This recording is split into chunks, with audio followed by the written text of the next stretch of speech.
자, 오늘 우리에게 주시는 말씀 같이 보겠습니다. 누가복음 15장 11절부터 32절까지 말씀입니다.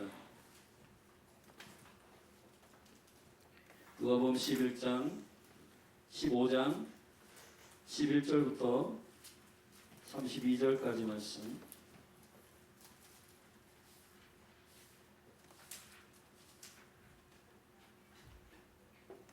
저와 여러분이 한 절씩 교독하겠습니다. 누가복음 15장 11절입니다. 또 가라사대 어떤 사람이 두 아들이 있는데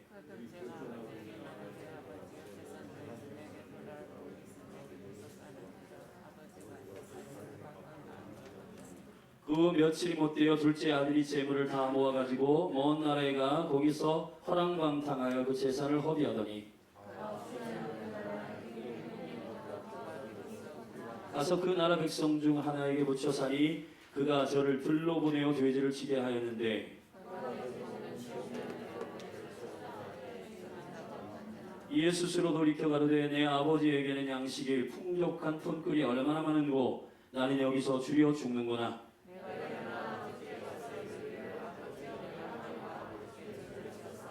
지금부터는 아버지 아들이라 일컬음을 감당치 못하겠나이다. 나를 푼꾼의 하나로 보소서 하리라 하고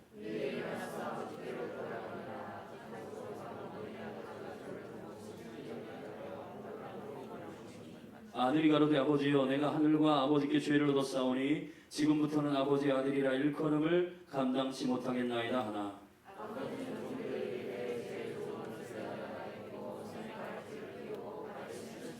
그리고 살찐 송아지를 끌어다가 잡으라 우리가 먹고 즐기자.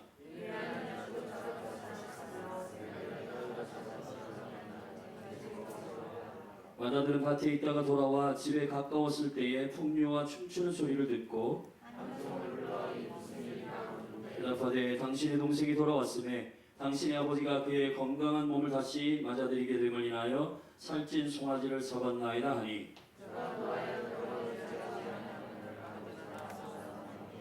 아버지께 대답하여 가로되 내가 여러 해 아버지를 섬겨 명을 어김이 없거늘 내게는 염소 새끼라도 주어 나와 내 벗으로 즐기게 하실 일이 없더니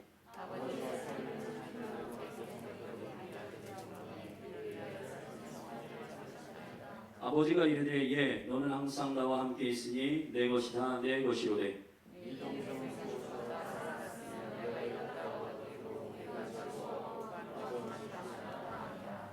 아멘. 자, 오늘 하나님 나라의 권능 얘기 5번째 시간입니다. 자녀됨을 누리라. 자녀됨을 누리라. 잠깐 기도하겠습니다. 하나님 아버지 주의 영으로 기름 부어 주십시오. 이 공간과 이 존귀한 시간을 당신의 영으로 충만하게 하시고 하나님 아버지 죄인인 우리를 살리시고 또 우리를 구속하셔서 임만을 하신 당신의 생명의 여정 가운데 있는 주의 몸된 교회의 지체들 한 분 한 분 위에 진리의 대결에서 지지 않게 하시고 말씀을 알아서 풍성한 아버지의 유업을 누리는 자들이 되게 하소서. 예수님의 이름으로 기도했습니다. 아멘. 저는 저희 어머님이 이제 전삼이었기 때문에 유업을 누리는 그런 삶에 대해서 사실은 제가 이제 중학교 때부터 특별히 형이 처다들인 형을 주님께서 그 사역자로 봉헌하셨는데 헌신하셨는데 형이 이 부분이 중간에서 이제 그 부분에 대해서 빗나가고 또 오토바이 타다가 폭주족하고 또 그런 식의 삶을 살았는데 형님이 이제 큰 사고가 나고 나중에 이제 회심하게 되었지만 이제 어머니가 저에게 내가 아들 중에 한 사람은 복음을 전하고 또 주의 나라를 위해서 종으로 헌신했기 때문에 형이 지금 저런 삶을 살기 때문에 네가 해야 되겠다. 그래서 저에게 이제 그 종으로서 하나님의 종으로서 이 사역을 감당할 수 있도록 어머님이 이제 요청하셨어요. 근데 저는 뭔가 내 것이 아닌 것 같고 또 대신하는 느낌이고 또 그래가지고 마음에 내키지 않아 자원하는 심령이 없었고 그래서 중학교 때부터 이제 특별히 특별 관리 그리고 기도와 예배, 말씀 이런 영역에 있으니 이제 어머님이 저를 데리고 산기도, 밤기도 나이트워치, 막 기도원 이런데 저희를 저를 데리고 다니셨어요. 근데 그때 제가 어떤 어머니로부터 그 영적인 유업들이 부어지고 있다라고 하는 그 지혜를 알았다고 한다면, 그때 조금 더 마음으로 자원함으로 어머님이 갖고 있었던 그 하나님께서 허락하신 그 놀라운 그 유업들을 내가 존중함으로 받았을 텐데, 그때는 너무 억하심정이 있었고 또 대신하는 듯한 느낌이 있었고, 이건 내 삶이 아닌데 형의 것인데 왜 내가 대신해야 되지? 그런 마음들이 있어서 뭔가 끌려다니는 듯한 느낌이 있었어요. 그러나 제 마음 한곁에는 어머님을 거역하지는 말아야 되겠다. 근데 마음이 동의가 잘 안 되고 마음이 자원함이 일어나지 않고, 그래서 항상 어머님이 성경을 읽어라, 그리고 기도해라, 하루에 3시간씩 기도해야 너가 영혼을 책임지는 데 있어서 문제가 없게 된다, 그렇게 가르치셨는데 그게 이렇게 귀에 들어오지도 않았고 잘 들리지도 않았어요. 억지로 한 거죠. 근데 제가 이제 어머님이 2004년에 돌아가셨는데요. 2004년 부활절 때 돌아가셨는데 2004년 제가 목회 안수를 받았습니다. 어머님이 돌아가신 후에 몇 개월 있다가 목사 안수를 받았는데, 어머님이 이제 폐암 말기였고, 폐암 말기에 9번 항암 치료를 받고 더 이상 이제 병원에서 항암 치료나 이런 것들로 되지 않기 때문에 병원에 이제 더 이상 치료가 할 것이 없습니다라고 해서 요양이 필요해서, 그때에 형님도 인천에 살고 뭐 분당에 누님 살지만 저희 집으로 좀 모시고 싶어서 우리 사모님께 상의하고 좀 모시고 오면 좋겠다 했더니 허락해서 요 대전의 요양병원으로 모셨어요. 그래서 한 3, 4개월 대전에 계셨는데, 마지막 저는 마음에 어머님이 이제 하나님의 나라로 가실 날이 얼마 남지 않았겠구나 이런 생각을 가졌는데, 몸이 되게 연약해지셨고 또 빼짝 마르셨고 머리는 다 빠지셨고, 자, 그러한 모습을 보고 또 정신도 왔다 갔다 하셨어요.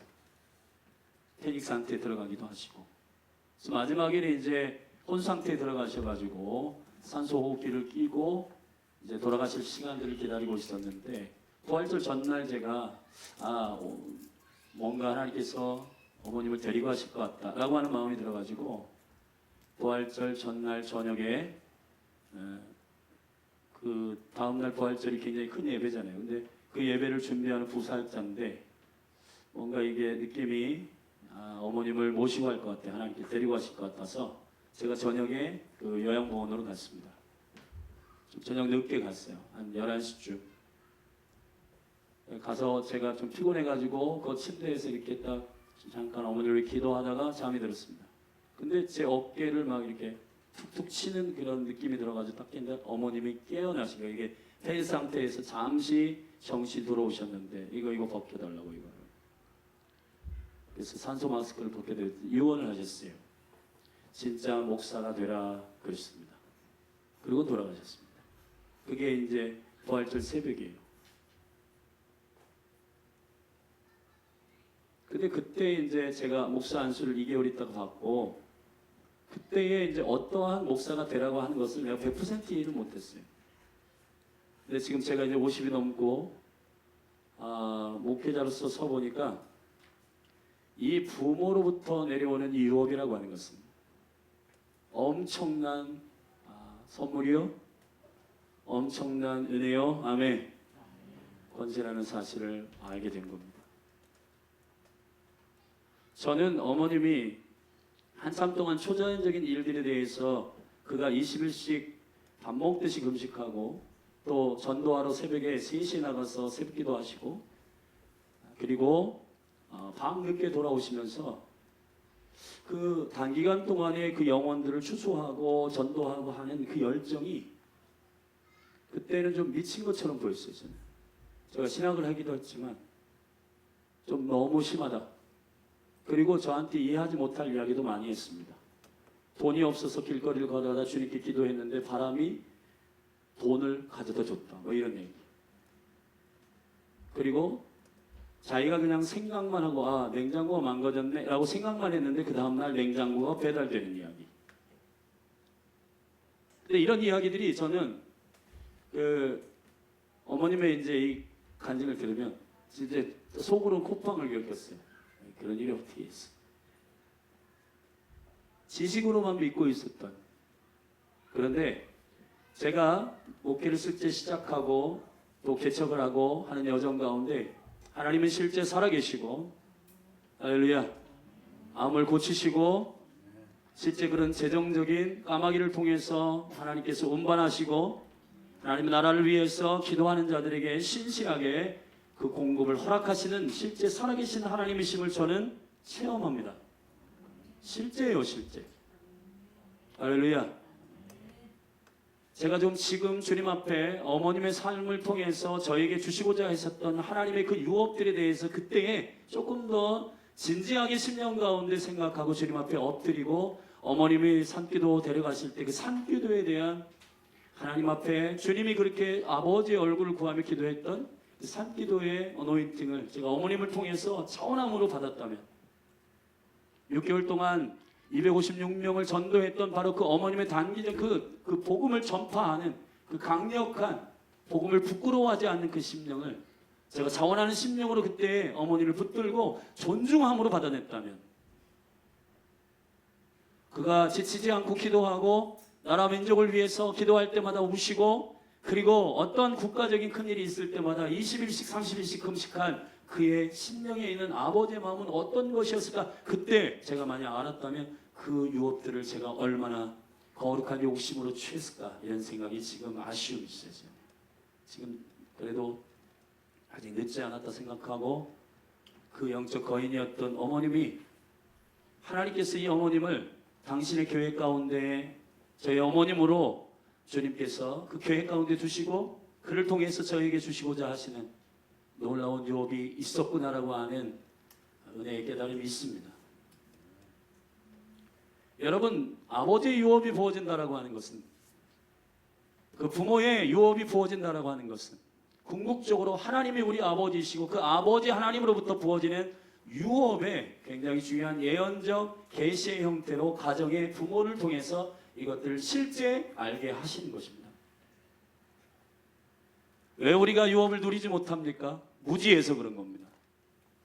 하나님은 이 유업들을 우리에게 부어주시고자 하시는 그분의 섭리와 그분의 계획이 있는데 우리는 우리의 생각과 우리의 마인드를 가지고 아 이거 귀찮아, 이거 별로 마음에 안 들어, 아 이거는 내 생각에 합당하지 않아, 자 이런 걸로 커트라인을 세워서 하나님 아버지께서 우리에게 풍성하게 부어주시고자 하시는 그 놀라운 유업을 우리는 제한하고 있단 말이죠. 저는 오래전에 거짓 레마의 말씀으로 에베소서 2장 4절, 5절, 6절, 7절, 8절, 9절, 10절까지의 말씀을 다음 세대 회복을 위한 굉장히 중요한 전략적 계시로 저에게 직접 주님께서 레마로 주신 적이 있는데 거기 이렇게 됐습니다. 긍휼에 풍성하신 하나님이 그 큰 사랑으로 인하여 예수 그리스도와 함께 우리를 살리셨고 그리스도와 함께 우리를 일으키셨고 그리스도와 함께 우리를 그 보좌에 앉히셨다. 아멘. 그래 이 풍성한 지극히 풍성한 은혜를 오는 세대에게 나타내려 하려 하심이니라. 유업들이 왜 다음 세대에 강물처럼 흘러가지 않는가? 왜 하나님의 유업이 그 자녀의 세대 가운데 들어가지 않는가? 그거는 아비와 어미의 포지션을 맡은 우리가 교사적으로는 바리새인과 서기관들이 가르치는 아비와 어미이고 그들이 오늘 본문에 보면은 하나님 아버지의 긍휼과 하나님 아버지의 사랑과 하나님 아버지의 유업과 하나님 아버지의 언약과 이런 것들을 전부 중간 단계에서 풍성하고 지극히 크신 하나님의 은혜를 그대로 흘려보내지 않고 종교, 도덕, 윤리, 자기의, 자기의 열심 이런 걸로 전부 커트라인하고 자녀의 세대로 이 유업이 부어지지 못하도록 쓰임받고 있다는 겁니다. 그래서 예수님께서 그게 아니다. 내가 비유로 들어 너에게 말하겠다. 그리고는 바리새인과 서기관들이 세리와 그리고 죄인들과 함께 밥을 먹고 그들과 함께 친밀감으로 교제하고 하나님만 나라를 나누고 하는 것들이 불편해가지고 바리새인과 서기관들이 하나님의 말씀은 똑같은 말씀인데 그걸 가지고 하나님의 긍휼과 하나님의 사랑과 하나님의 용납하심을 말해야 되는데 그 아버지의 성품과 아버지의 인격을 오해하게 만들고 수많은 영혼들이 자기도 못 들어가고 수많은 영혼들에게 그 지극히 풍성한 하나님의 은혜를 전달하지 않으므로 그 종교인들을 통해서 수많은 사람이 아버지의 자녀됨을 누리지 못하게 한다는 겁니다. 그래서 예수님께서 오늘 누가복음 15장에서 세 가지 비유를 그들에게 말씀하시며 하나님 아버지의 유업을 조금의 오해도 없이 그 지극히 풍성한 은혜를 오는 세대에게 붓기 위해서 아비나 어미나 교사나 저와 같은 목회자나 그리고 먼저 태어난 수많은 아비의 세대와 어미의 세대가 교사들이나 선생님들이나 그런 분들이 자녀의 세대 가운데에서 정확하게 하나님의 유업은 이것이다. 하나님은 죄인을 사랑하신다. 하나님은 죄인을 용납하신다. 하나님은 긍휼히 여기신다. 이러한 아버지의 풍성한 마음을 정확하게 전달하지 못함으로 수많은 영혼들이 교회를 떠나고 이제 이 다음 세대들이 왜 교회를 떠나는가? 목회자의 책임이고 이 아비 어미의 세대의 책임이다. 왜? 지극히 풍성한 하나님의 은혜, 주님과 함께 살리셨고 주님과 함께 일으키셨고 주님과 함께 그 보좌에 앉히셨다. 다이나믹하고 익사이팅한 하나님의 나라의 신앙생활이라고 하는 것은 주님과 함께 사망에서 나왔고 그분과 함께 일어나는 승리를 맛보고 그리고 지금 나의 주소가 나의 포지션이 주님과 함께 보좌에 앉아서 다스리고 통치하는 하나님의 나라의 권세가 있는 자녀인 것을 알리지 않았다. 부모가 맨날 입술에서 나오는 건 하나님이 안 계신가 봐. 이렇게 하다 어떻게 하시려고 그래. 기도했는데 응답도 안 돼. 하나님 너무 서운해. 자, 이런 얘기를 우리가 자녀에게 가감없이 말하고 가감없이 알려줬고 가감없이 가르쳤어요. 저는 저희 어머님께 단 한 번도 하나님 살아계시지 않는다, 하나님 서운하다 이런 말씀을 들어본 적이 없습니다. 쌀독에 쌀이 한 톨이 없는데도 주님이 행하실 거야. 주님은 반드시 우리에게 공급하시는 분이셔. 하나님 살아계신다. 근데 어김없이 그날 저녁 대문 앞에 쌀이 놓여져 있었고요. 실제로 저는 저희 어머님의 그 고백을 통해서 성일아 이게 중고로 냉장고를 샀는데 이 냉장고가 다 망가졌네. 이거 어떡하나? 이 여름에 이 음식 다 상하겠다. 냉장고 하나 새 것 있으면 좋겠다. 우리 하나님은 좋으신 분이라 이런 걸 내가 구하지는 않지만 그래도 에베소의 말씀에 똑같이 얘기할게요. 생각하고 마음에 둔 것만으로도 하나님 들으신다는데 새로운 냉장고 한 대가 있으면 좋겠다. 이렇게 그냥 얘기했어요. 근데 그 다음날 좋은 새 신식 냉장고가 배달됐습니다. 누가 냉장고를 배달했는지 몰랐어요. 근데 알고 보니까 어머님이 한 번 가신 미용실의 엄집사님이라고 하는 분이 기도를 하시다가 새벽에 그 미용실에 왔던 그 여자 전도사님의 집에 냉장고가 망가졌다라고 하나님께서 말씀하셨다는 겁니다. 그건 나중에 들은 얘기니까요. 그래서 냉장고를 사서 배달시킨 거예요. 저는 이런 일들을 수많은 일들을 경험했고 봤습니다. 하나님은 예수 그리스도를 통해서 우리를 살리시고 우리를 일으키셨고 우리를 그 보좌에 앉히셨습니다. 지극히 풍성한 은혜라고 하는 것은 논리적으로 복음을 논리적으로 지성적으로 설명하는 그런 논쟁의 삶이 다가 아니라 예수님은 살아계시고 하나님 살아계시고 실질적으로 그 승리의 영광으로 아멘. 여러분의 삶 가운데 초자연적인 하나님의 킹덤이 뜻이 하늘에서 이루어진 것처럼 땅에서도 이루어지도록 하시는 아버지의 권능으로 살기를 원하시고 그것이 특별한 사역자들이나 특별한 선교사들의 삶에서만 나타나는 게 아니라 자녀된 자들에게 이 모든 영광을 여셨다고 말씀하시는 부분이요. 어디로부터 잘못된 건가요? 왜 우리는 이 유업을 풍성하게 누리지 못하고 있는가?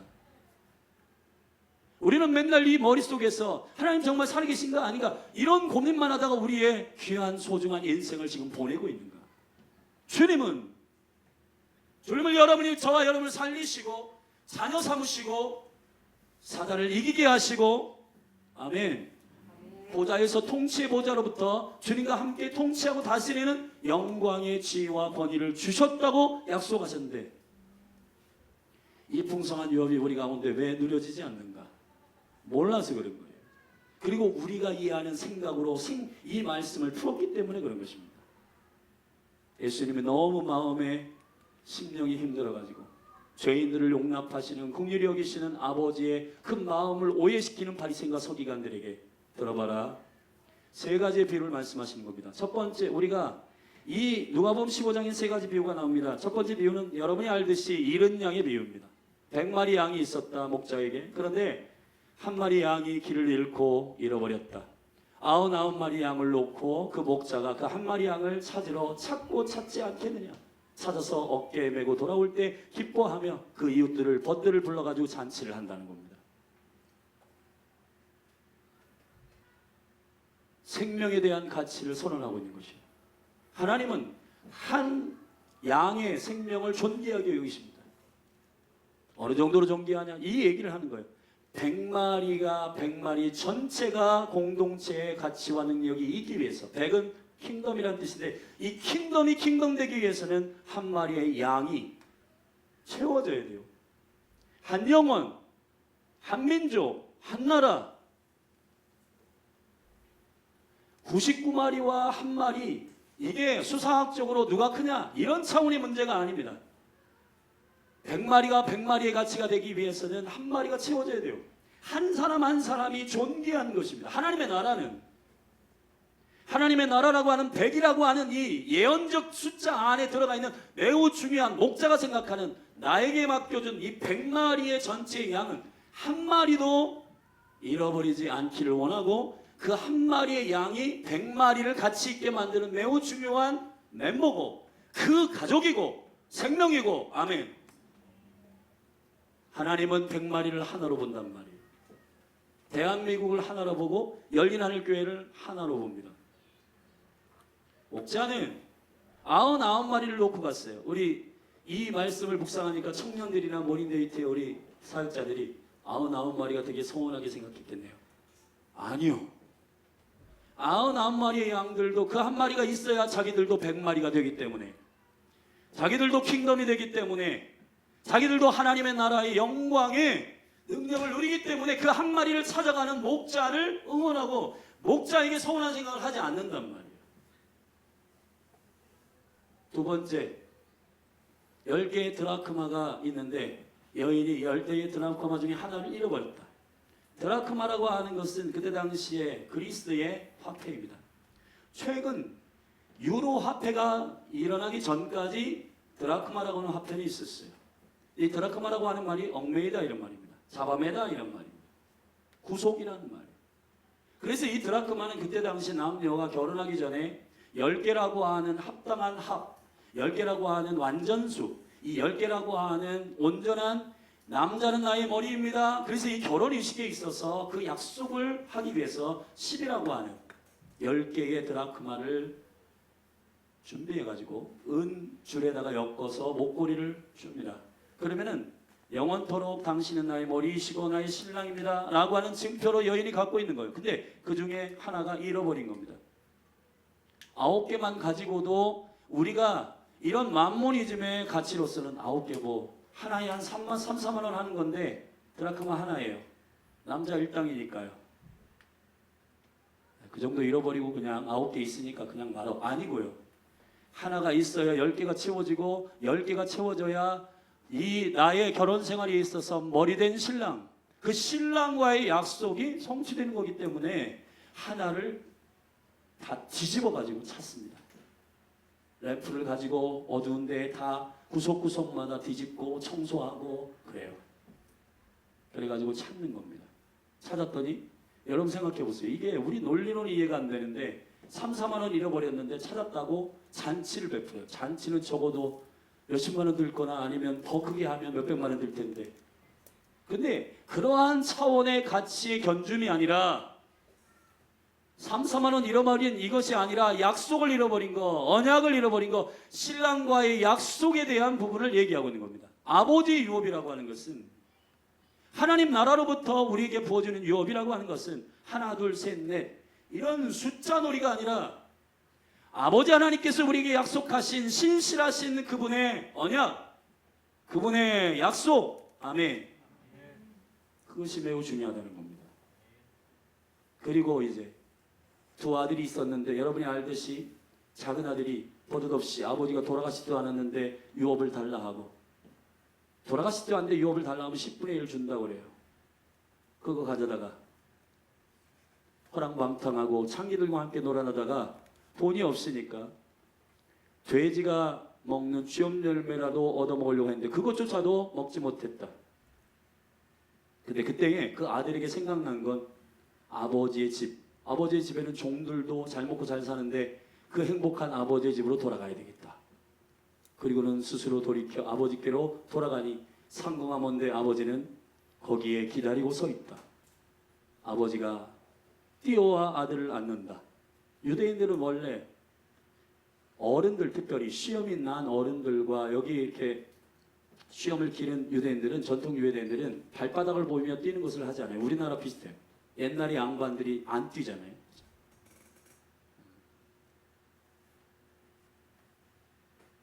그런데 그 아버지는 뛰며 그 아들을 안고 가락지, 그리고 새 옷, 그리고 살찐송아지를 잡아서 풍악을 올리고 기뻐하며 잔치를 베풀었다. 근데 문제는 집안에 있는 탕자 큰아들이 동생만 그렇게 대우해 주는 것 같아서 열받아가지고 아버지를 찾아가 상담합니다. 아버지, 서운합니다. 왜? 저한테는 단 한 번도 이렇게 신실하게 이 때 앞에 나가가지고 밭과 이 아버지의 유업을 지키고 여길 충성하게 일한 나는 단 한 번도 염소 새끼도 안 잡아준 아버지가 이 살찐 송아지를 잡아가지고 이런 잔치를 베푸는 게 합당합니까? 아버지 한마디, 31절, 내 것이 다 네 것이다. 여러분, 큰아들은 지금 어떤 실수를 범하고 있는가? 자기가 땀을 흘려가지고 유업을 취하려고 하는 거예요. 하나님의 나라는 저와 여러분이 봉사해서 유업을 취하는 게 아니라 이미 그리스도 안에서 모든 신령한 유업을 주신 아버지께 감사함으로 섬기는 겁니다. 그 유업을 받기 위해서 섬기는 게 아니라 주신 유업 때문에 섬기는 것이에요. 아들이기 때문에 섬기는 것이지 섬겨서 아들 되기 위함이 아니에요. 우리가 열심히 봉사하면 구원을 얻는 게 아니라 구원을 얻었기 때문에 감격함으로 섬기는 것입니다. 아멘. 자, 이 얘기를 예수님께서 세 가지 비유를 말씀하시며 하나님의 유업에 대해서 세 부분으로 생명, 언약, 그리고 유업에 대해서 말씀하셨습니다. 우리가 읽은 11절부터 32절은 세 번째 부분, 아들의 유업에 대한 부분을 읽었는데 거기서 우리는 이 유업을 누릴 수 있는 몇 가지를 나누려고 합니다. 첫 번째 유업은 뭐냐? 세 가지입니다. 첫째, 하나님 자신, 아버지 자신이세요. 우리 같이 창세기 15장 1절을 함께 읽겠습니다. 여기 앞에 있으니까 시작. 이후에 여호와의 말씀이, 같이 읽어요. 시작. 이후에 여호와의 말씀이 이상 중에 아브라함에게 임하여 가라사대 아브라함아 두려워 말라. 나는 너의 방패요 너의 지극히 큰 상급이라. 아멘. 절답시다. 나는 너의 방패요 너의 지극히 큰 상급이라. 하나님 자신이 기업이시고 하나님 자신이 상급이시고 하나님 자신이 여러분의 방패이십니다. 믿으십니까? 할렐루야. 아버지를 받은 사람은, 아버지의 생명을 받은 사람은 서운하게 생각하지는 않아요. 두 번째, 시편 127편 3절에 우리 같이 읽겠습니다. 자녀들인데 자녀. 시작. 자식은 여호와의 주신 기업이요. 같이 읽어요. 시작. 자식은 여호와의 주신 기업이요 태의 열매는 그의 상급이로다. 아멘. 여러분, 이 큰아들과 작은아들이 착각하는 게 있습니다. 무지해서 모르는 게 있어요. 그 뭐냐? 재산을 탕진한 아들, 그리고 자기의 의를 섬긴 것을 의로 섬기는, 가지고 있는 종교적인 큰아들. 근데 하나님 아버지의 성품을 닮은 여기에 나오는 이 아버지는 재산, 분깃, 땅, 이런 돈, 이런 것을 기업으로 삼지 않고 궁극적으로 뭘 기업으로 삼느냐? 아들이요.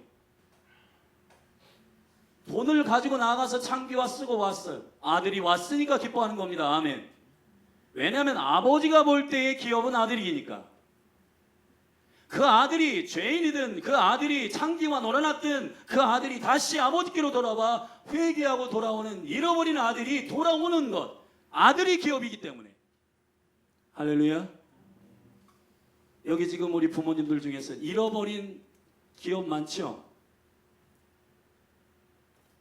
자녀들이 기업입니다. 아멘. 이런 부모님들은 안 계시겠죠? 엄마, 내가 주일날 예배 안 해도 내가 아르바이트하고 돈 많이 벌어서 매월 용돈 100만 원 줄게. 아, 그래? 여러분 심령 가운데 아들 자체가 기업이에요. 하나님께서 이 기업을 저와 여러분이 맡기셨습니다. 그렇기 때문에 이렇게 말씀하시죠. 아니, 그것도 좋은 일이지만 네가 하나님의 기업으로 나에게 맡겨졌어. 너 예배해야 돼. 하나님 예배하고 하나님을 경배하는 것이 너의 본분이고 나는 그거 원한다. 내가 용돈 100만 원 받는 게 중요한 게 아니라 너가 하나님을 예배하고 너가 하나님을 경외하는 자로 서는 것이 엄마의 기쁨이다. 그렇게 말씀하시죠? 여러분 그렇게 말씀하고 계시죠? 예, 그 가치가 가정 가운데 무너지지 않게 되기를 예수님의 이름으로 축원합니다. 이 아버지가 알려준 기업의 예언은 예언적 표시인 겁니다. 너희들이 기업이라는 겁니다. 세 번째, 열방입니다. 열방. 땅이죠. 땅. 민족. 땅. 우리 시편 2편 8절 같이 읽겠습니다. 시작. 내게 구하라. 내가 열방을 유업으로 주리니 내 소유가 땅 끝까지 이리로다. 아멘. 열방을 구해라. 여러분 우리가 유업을 취하지 못하는 까닭은 몰라서 그래요.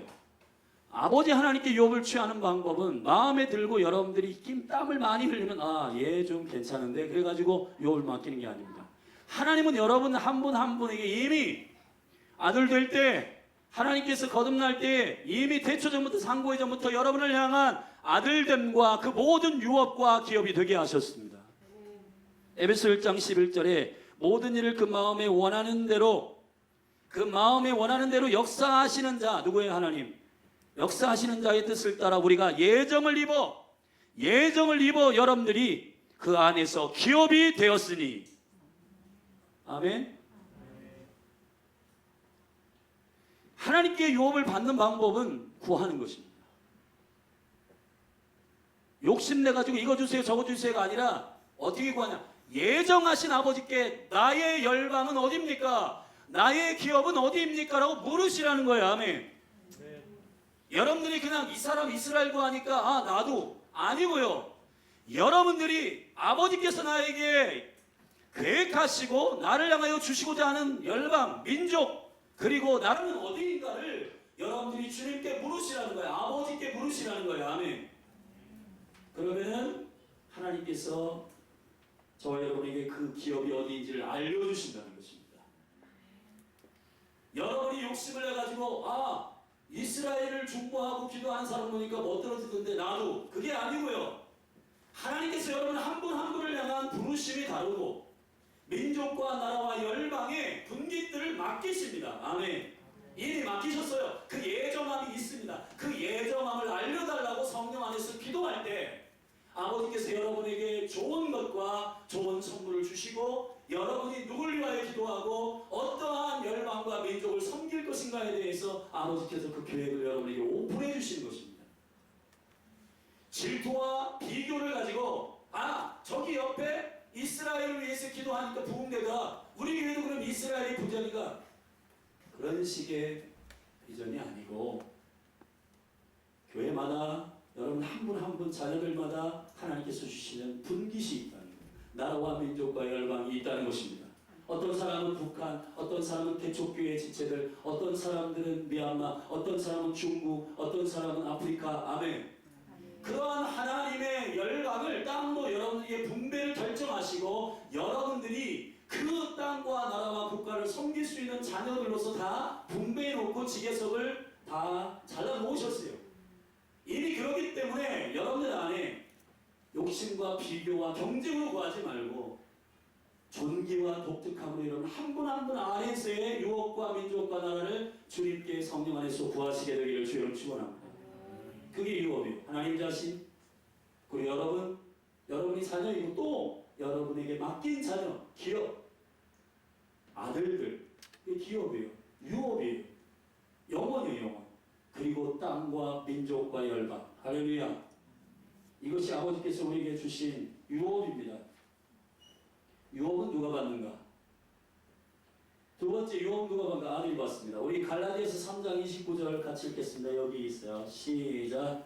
너희가 그리스도께 속한다면 곧 아브라함의 자손이요 약속대로 유업을 이룰 자리라. 잘 따서 아브라함의 자손이요. 자, 아브라함의 여정을 통해서 예언될 계시로 거기에서 유업을 이을 자가 여러 보기가 나와요. 첫째, 조카 롯. 그러나 조카 롯은 아브라함의 자녀, 약속된 자녀가 아닙니다. 그에게 재산은 나눠주지만 그리스도의 유업이 그에게 부어지지 않아요. 엘리에셀 늙은 종. 종은 물론 그 안에서 함께 먹고 그 함께서 길리운 바 되고 중요한 역할을 감당하는 사역적 포지션이 있지만 그러나 엘리에셀이 상속자는 아닙니다. 주님께서 말씀하시세요. 아브라함이 하도 아이가 태어나지 않고 아이가 잉태되지 않으니까 지쳐가지고 아브라함이 이렇게 얘기합니다. 주님, 엘리에셀이나 내 앞에 두십시오. 그냥 엘리에셀이랑 상속자로 삼게 해주십시오. 내 여호와께서 아니다. 내가 너에게 사라를 통해서 약속의 씨를 주겠다 하였습니다. 유업을 이을 자는 종이 아닙니다. 세 번째, 이스마엘. 자, 아브라함이 쓰이긴 하지만 하갈을 통해서 낳기 때문에 하나님께 씨가 아니라고 했어요. 이것을 갈라디아서 4장에서는 바울이 이렇게 고백했습니다. 이것은 두 언약에 대한 비유다. 하나는 이 땅의 예루살렘의 하갈, 저 위에 시온, 예루살렘, 하나님의 나라의 거룩한 약속의 예루살렘의 거룩한 씨는 누구를 통해서만 나온다? 사라를 통해서만 나온다. 여러분, 우리가 유업을 이으려고 할 때 다양한 방식으로, 예를 들자면 친한 조카 뭐 이런, 아니면 나하고 이렇게 종들, 사역자들, 또 동역자들, 아니면 우리가 하나님 원하시지 않는 어떤 다른 방법과 전략을 써가지고 자녀를 낳는 그런 방식으로는 되지 않는다. 하나님의 약속 가운데 유업을 이을 자는 반드시 예수 그리스도의 씨로부터 나와야 됩니다. 왜 그럴까요? 유업을 이룬다고 하는 것은 결국 아버지 자신을 생명으로 받아야 되는데 아버지 자신의 생명으로 받을 유일한 한 분은 오직 예수 그리스도 한 분뿐이십니다. 그분을 성경은 독생자라고 해요. 독생자라고 하는 말은 야하드라는 말이에요. 저를 따라서 야하드.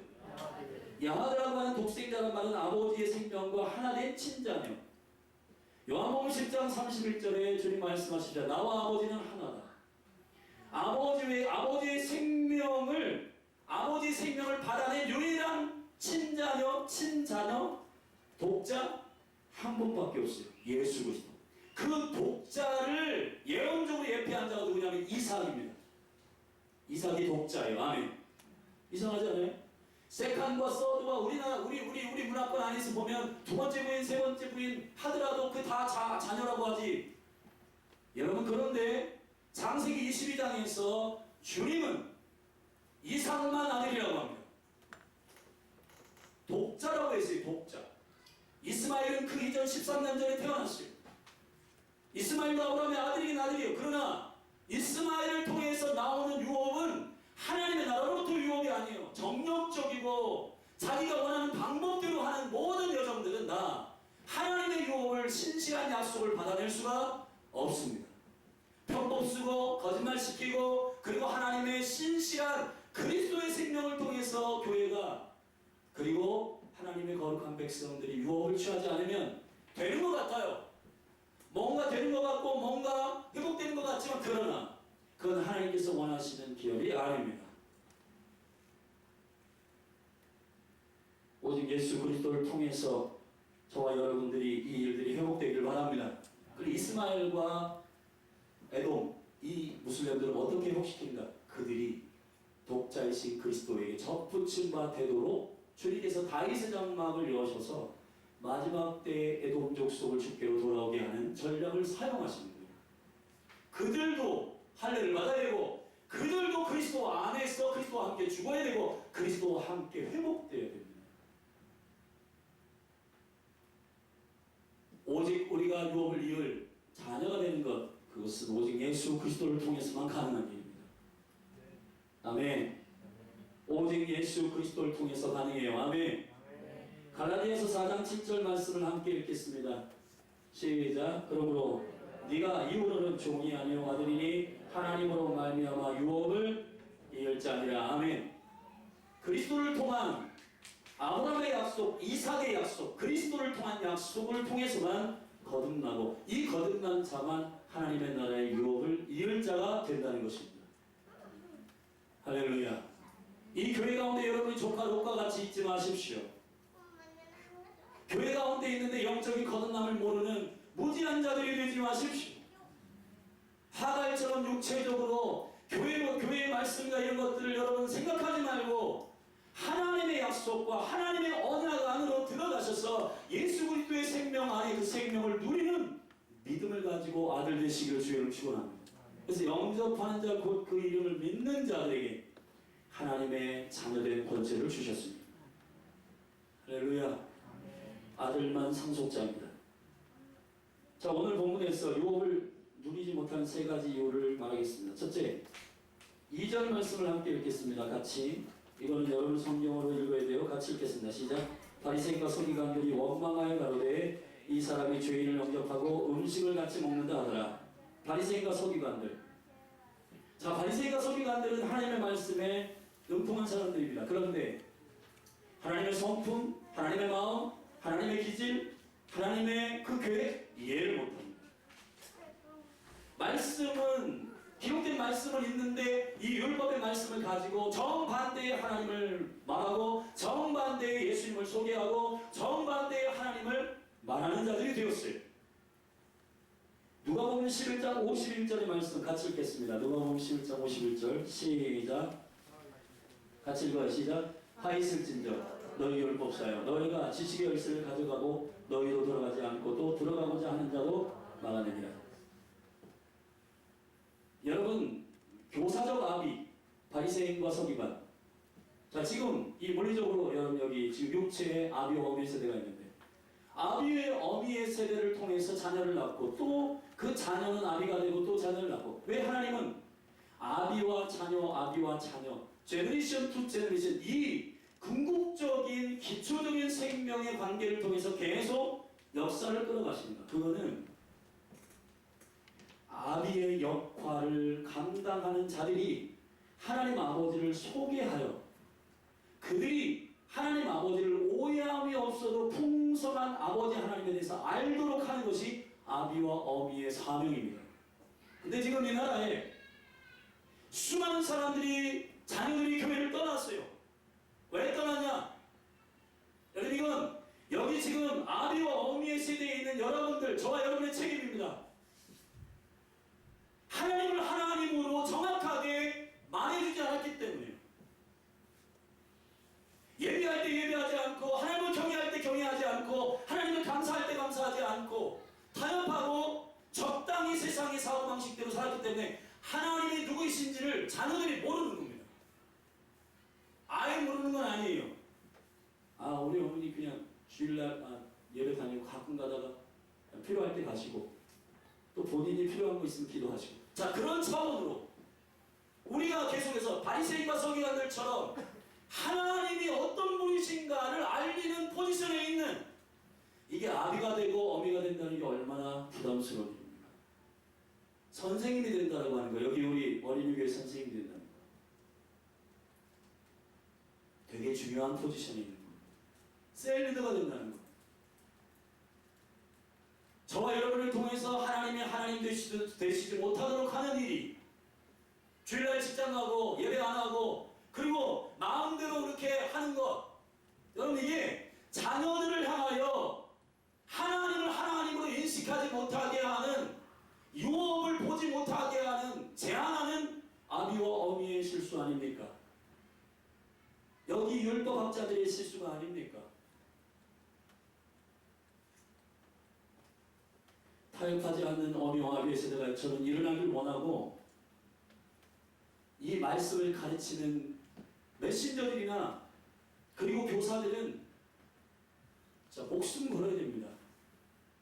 하나님의 말씀이 제가 지난 금요일에도 강청기도에 대한 얘기를 했지만 전반적으로 하나님의 말씀에 대한 강청, 그냥 땡깡 서서 기도하는 그런 식으로 말씀을 알고 있는 사람들이 되게 많아요. 그러한 예들이 워낙 많습니다. 왜냐하면 중간에 말씀을 맡은 자들이 어미나 아비의 세대가, 교사의 세대가 자녀들에게 하나님은 사랑이시다, 죄인을 사랑하신다, 잃어버린 양들을 사랑하신다, 그리고 그 영혼들을 위해서 생명을 건다, 이런 온전한 하나님의 마음을 전달하기보다는 자녀들로 하여금 여러분 말로만 가르치는 게 아니라 부모의 뒷모습을 통해서도 배우고요, 부모가 돈을 어디다 쓰는지를 통해서 배우고요, 부모가 말을 어떻게 하는지를 통해서 배우고 있습니다. 이 바리새인과 서기관들처럼 우리가 이러한 유업을 누리지 못하는 다음 세대 가운데 그러한 미흡한 통로들이 되지 않았으면 좋겠어요. 사랑하신 여러분, 다음 세대의 부흥은 어디로부터 시작될까요? 하나님의 풍성한, 지극히 풍성한 은혜를 모르는 다음 세대가 교회 가도 소용없어, 교회 가도 뭐 별거 없어, 하나님 예배에도 뭐 달라지는 거 없는데, 자, 이거 누구한테 티칭 받은 걸까요? 기도회도 별거 없는데, 자, 이런 것은 나와 같은 아비의 세대가 다음 세대에게 가르친 것입니다. 주님께 기도하면 주님께서 하늘에서 시행하시고 실제로 그렇게 역사하신다는 것을 우리의 삶을 통해서 보여줬다면 이 자녀들은 나도 저런 익사이팅하고 다이나믹한 실제 살아있는 신앙생활을 하고 싶다, 그렇게 했을 것 같아요. 오늘 우리가 말씀 마친 후에 어미와 아비 세대, 저를 포함해서 우리 모두가 다 회개했으면 좋겠습니다. 어미와 아비 세대가 회개하면 다음 세대 회복됩니다. 반드시. 그 어미와 아비의 세대가 회개하고 아빠가 엄마가 이런 것은 하나님의 말씀과 은혜들을 온전히 따르지 못했어, 그리고 자녀들에게 정확하게 진리로 선언할 때 자녀들이 주께로 저는 돌아올 것이라고 믿습니다. 주님이 나를 살리셨어, 그게 끝이 아니고 일으키셨어, 나를 보좌에 앉히셨어, 나의 삶을 주관하셔, 이 기업도 여호와의 것이야. 아버지는 지금 기업이 조금 어려운데 주님께 기도하면 하나님께서 돌파케 하실 거야. 그 실제를, 그 하나님 나라의 실제 권능을 자녀들에게 함께 기도함으로 체험하는 역사가 여러분의 가정 안에 일어났으면 좋겠습니다. 그렇게 되기를 주의 이름 축원합니다.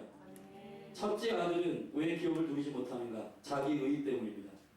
오늘 본문의 말씀을 한번 29절부터 읽겠습니다. 29, 30, 31절입니다. 시작. 아버지께 대답하여 가로되 내가 여러 해 아버지를 섬겨 명을 어김이 없거늘 내게는 염소 새끼라도 주어 나와 내 벗으로 즐기게 하신 일이 없더니 아버지의 살림을 창기와 함께 먹어버린 이 아들이 돌아오매 이를 위하여 살찐 송아지를 잡으셨나이다. 아멘. 나는 열심히 일했고 나는 열심히 했는데 나에게는 유업이 돌아오는 게 없네요. 아버지, 나에게는 뭔가 돌아오는 게 없네요. 아버지가 하는 말 31절 같이 읽겠습니다. 시작. 아버지가 이르되 너는 항상 나와 함께 있으니 내 것이다. 절답사 내 것이 다 네 것이다. 사랑하신 여러분, 땀 흘린다고 유업을 주시는 게 아닙니다. 아들이기 때문에 주시는 겁니다. 아들이기 때문에 주신 유업이에요. 근데 우리는 자꾸 뭔가 우리가 무엇을 열심히 섬겨서 그 유업을 갖는 것인 줄 알아요. 유업은 예수 그리스도를 통해서 여러분이 거듭나고 하나님의 영광 가운데 이미 그 신령한 것들이 여러분에게 주어진 것입니다. 할렐루야. 자기의 의로 살지 않게 되기를 주의 이름으로 축원합니다. 두 번째, 둘째 아들. 세 번째 이유는 둘째 아들, 죄책감이에요. 자, 우리가 지금 인카운트 수양회도 하고 또 많은 부분에 있어서 우리의 감정과 상처들을 만지는 영적인 채널들이 있는데, 그런데 이러한 인카운트 내적 치유나 이런 것들을 해도 이 내면 가운데 여전히 자녀됨의 권세를 누리지 못하는 많은 신앙인들이 있습니다. 왜 그런가? 그거는 그런 얘기가 있잖아요. 이 잔치에서 기쁘게 춤추지 못하는 두 사람이 있는데 큰아들하고 작은아들이다. 그리고 살찐 송아지다. 작은아들은 왜 춤추지 못하는가? 여기 이렇게 써 있습니다. 같이 우리 21절 같이 읽겠습니다. 21절 시작. 아들이 가로되 아버지여 내가 하늘과 아버지께 죄를 얻었사오니 지금부터는 아버지 아들이라 일컬음을 감당치 못하겠나이다. 19절 시작. 지금부터 아버지 아들이라 일컬음을 감당치 못하겠나이다. 나를 품꾼의 하나로 보소서. 그냥 나는 아들 될 자격이 없다. 그러니까 나는 이거 아버지가 주는 게 너무 부담스럽고 회복시키는 게 너무 부담스럽고 그냥 종으로 살아야 되겠다. 품꾼의 하나로 그냥 대충 살아야 되겠다. 아니요. 여러분 돌이키고 회개하면 하나님이 여러분을 아들됨으로 완전히 회복시키십니다. 아멘. 죄책감을 갖지 마세요. 아멘. 아멘.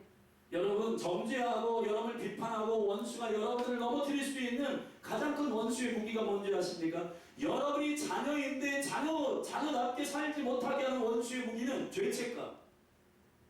그리스도 안에서 그분이 십자가에 죽으심으로 아들이신 그분이 십자가에 죽으심 대가 지불을 하셨는데 내가 그를 통한 아들이 되었는데 자꾸 내가 과거에 죄인이고 내가 과거에 방황하고 탕진하고 아버지를 떠나고 여러분 아버지가 여러분을 용납하셔서 여러분이 회개하고 돌아오셔서 주님의 핏값으로 아들 되고 회복됐다면 종이 아니라 아들입니다. 품꾼이 아니라 아들입니다. 아멘. 내가 예수 그리스도의 이름으로 자 믿음을 받으세요. 내 예수 그리스도의 이름으로 선포하노니 열린 하늘교회 모든 지체들 가운데 죄책감은 떠나갈지어다. 상처는 치유될지어다. 여러분 자유하십시오. 누리십시오. 마지막으로 어떠한 유혹을 누리는가? 첫 번째 이름입니다. 21절 다시 한번 읽겠습니다. 아들이 가로되 아버지여 내가 하늘과 아버지께 죄를 얻었사오니 지금부터는 아버지 아들이라 일컬음을 감당치 못하게 하리라. 저도 남궁신데 아버지 성을 따라서 여러분이 모두 다 성과 이름을 짓습니다. 이름은 자 우리가 예수 그리스도를 통해서 하나님 아버지로부터 아들이 됐어요. 그리고 그 이름의 능력, 그 이름의 명분, 그 이름의 권세를 갖게 되는 것입니다. 여러분이 성도입니다. 여러분이 자녀입니다. 하나님의 아들이에요. 아멘. 하나님의 딸들이십니다. 이게 하나님 거룩한 그분의 이름으로 여러분들이 그 이름의 권세로 자녀가 되신 거예요. 갈라디아서 4장 5절의 말씀에 예수 그리스도를 통해서 율법 아래 오게 하셔서 그 모든 율법을 폐하신 것은 아들의 명분을 얻게 하려 하십니다. 절대 없어요. 아들의 명분을 얻게 하려 하십니다. 명분이 이름의 권세, 아들의 이름의 권세. 그 이름을 쓰십시오. 아멘. 여러분 모두가 다 아들이신 예수 그리스도 독자 그분의 이름의 권세로 말미암아 회복됐기 때문에 여러분들이 그 이름의 능력을 사용할 수 있는 권리를 얻게 된 것입니다. 아멘. 그 이름을 사용하십시오. 아멘. 기도할 때 그 이름으로 하시고 축사할 때 그 이름으로 하시고 아멘. 축복할 때 예수 그리스도의 이름으로 하시고 아들의 이름의 권세를 쓰시기를 주의 이름 축원합니다. 두 번째 좋은 옷은 정체성 신분입니다.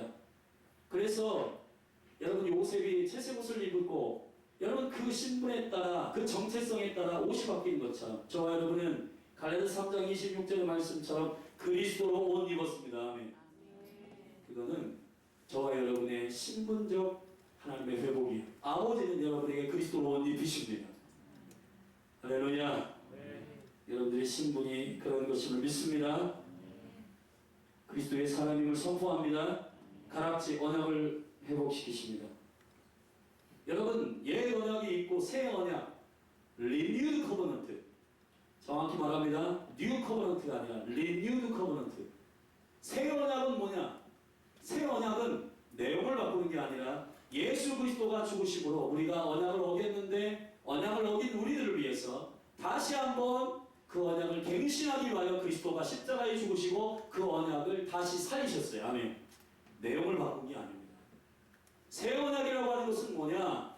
그 언약 그대로 아브라함에게 하신 언약, 모세에게 하신 언약, 노아에게 하신 언약, 그 언약 그대로 하나님의 생명의 언약을 실제로 생명에 있게 살린 그것을 가리켜 New Renewed Covenant라고 해요. New라고 하지 않고. 그래서 교회는 이것을 너무 오해해가지고 옛날 모든 내용들을 파기했으니까 우리는 이제 성경 율법으로 돌아가지 않아도 된다. 아닙니다. 여러분 하나님의 언약은 조금도 1.1획도 폐하여지지 않았어요. 그걸 지킬 수 있는 아들의 영을 우리에게 주신 것입니다. 그러므로 여러분들이 그 언약을 회복했다는 것은, 가락지를 끼웠다는 것은 내용을 바꾼 게 아니라 이 언약을 지킬 수 있는 생명이 여러분 가운데 다시 회복되어 주어졌다는 뜻이기 때문에 여러분들이 아들된 언약 안에서 이 생명을 누리게 되기를 주의 이름 축원합니다. 다섯 번째, 네 번째, 신발도 신분이죠. 신분. 종은 신을 신지 않습니다. 그러나 아들 그리고 자녀된 자들은 신을 신는 것처럼, 여기 새 신을 아들이 준비하여 아들에게 신긴 것처럼 여러분의 신분이 종이 아님을 예수님을 선포합니다. 아멘. 노예의 영으로부터 나오십시오. 노예의 근성으로부터 나오십시오. 다섯 번째, 살찐 송아지. 모든 여러분의 필요이고 하나님께서 공급해 주시는 것인데, 여러분이 지금 먹고 자고 쓰고 하는 모든 것들이 아버지께서 책임진다고 했습니다. 마태복음 6장 20절에 옷을 먹을까 입을까 마실까 염려하지 말아라. 이건 이방인들이나 구하는 것이다. 하늘에 계신 아버지께서는 너에게 이 모든 필요가 있어야 할 줄을 이미 아시느니라. 아멘. 아버지가 여러분의 모든 생계를 위해서 준비하신 모든 공급은 아버지가 책임지시는 유업이에요. 아멘. 그러므로 여러분, 먹고 사는 문제를 위해서 비전을 세우지 말고 하나님의 나라를 위하여 비전을 세우시기를 주의 이름으로 축원합니다. 여섯 번째, 즐거움이에요. 즐거움. 이거는 하나님께로부터 오는 감성, 하나님께로부터 오는 감정, 하나님께로부터 오는 성품, 이거예요. 그 아들이 말합니다. 32절 우리 같이 함께 읽겠습니다. 32절 시작. 이 내 동생은 죽었다가 살았으며 내가 이뤘다가 얻었기로 우리가 즐거워하고 기뻐하는 것이 마땅하니라. 아멘. 즐거워해라. 기뻐해라. 자, 여러분, 그리스도 안에서 유업 중에 기뻐하는 것이 옵션이 아니라 필연적 유업이라는 사실을 믿으십시오. 저를 따라합시다. 항상 기뻐하라. 쉬지 말고 기도해라. 범사에 감사해라. 이는 그리스도 예수 안에서 너희를 향하신 하나님의 뜻이다. 아멘. 기뻐해도 되고 안 해도 되는 게 아니라 기뻐하고 즐거워하는 것이 여러분의 데스티니고 여러분이 아들된 자로서 즐거워하고 기뻐하는 것이 마땅하다. 아멘. 기뻐하십시오. 즐거워하십시오. 아멘. 마지막 일곱 번째로 여기 보면은 25절에 보면 풍류와 춤추는 소리가 들렸다 그랬습니다. 그리고 형제를 사랑하는 그 마음을 아버지가 큰아들에게 가르쳤는데, 여러분, 형제를 사랑하는 것이 유업이에요. 아멘. 왜 그런지 아십니까? 우리 다 같이 이거는 제가 여기다가 주지 않았는데 우리 요한 1서를 한번 다 같이 펴십시오. 그리고 기도하겠습니다. 요한 1서 4장, 요한 1서 4장 20절 21절 함께 읽겠습니다. 신약성경 393페이지입니다. 요한일서 4장 20절 21절 시작. 누구든지 하나님을 사랑함으로 하고 그 형제를 미워하면 이는 거짓말하는 자니 보는 바 그 형제를 사랑치 아니하는 자가 보지 못하는 바 하나님을 사랑할 수 없느니라. 우리가 이 계명을 주께 받았나니 하나님을 사랑하는 자는 또한 형제를 사랑한다. 아버지를 사랑하는 자는 형제를 사랑합니다. 왜요? 그것은 아들의 생명으로 거듭났기 때문에 그 생명, 아버지를 사랑하는 그 생명이 임한 자는 형제를 사랑하게 되었습니다. 그것이 유업입니다. 아멘. 우리 4장 한 군데 더 읽고 같이 기도하십시다. 11절, 4장 11절입니다. 시작. 사랑하는 자들아, 하나님이 이같이 우리를 사랑하셨은즉 우리도 서로 사랑하는 것이 마땅하다. 아멘. 형제를 사랑하는 것이 유업입니다. 여러분의 셀에서, 여러분의 여기 지금 가족 중에서, 여러분 지금 안 보이는 지체들에 대해서 여러분이 마음이 가지 않는다. 그리고 그 영혼들이 어떻게 지내고 있는지 여러분 관심이 없다. 그러면 그게 지금 여러분의 자녀된 권세를 누리지 않고 있는 거예요. 저와 여러분이 아버지의 사랑을 받아서 자녀가 되었는데, 자녀가 된 사람은 그 안에 아들의 사랑과 생명이 이 안에 DNA에 부어졌기 때문에 형제를 사랑하는 것이 당연하고 마땅한 은혜로 여기에 있는 것입니다. 그게 예수 생명이에요. 주님은 이 생명을 가지고 열방을 구원하기로 작정하신 것입니다. 그래서 여러분들을 믿게 된 것은 이 주위에 있는 영혼들을 여러분들이 참을 수 없는 구령의 열정이 이 안에 일어나기 때문에 복음을 전하고 그들을 잃어버린 영혼들을 주께로 돌아오게 하는 일에 여러분 가서 매일 아침마다 전도해라, 기도해라 이런 말을 하지 않아도 예수 생명, 하나님을 사랑하는 그 마음이 이 안에 중생으로 들어간 자들은, 성령 안에서 거듭난 자들은 반드시 형제를 사랑하기 때문에 작은 아들이 회복됐다고 해서 그렇게 질투하고 미워하고 하지 않습니다. 아버지 유업을 생명으로 받은 자들 그것을 누려요. 할렐루야. 그리고 성도들이 잘 되면 행복해합니다. 그리고 여기에 지체들이 들어올 때 웃어요.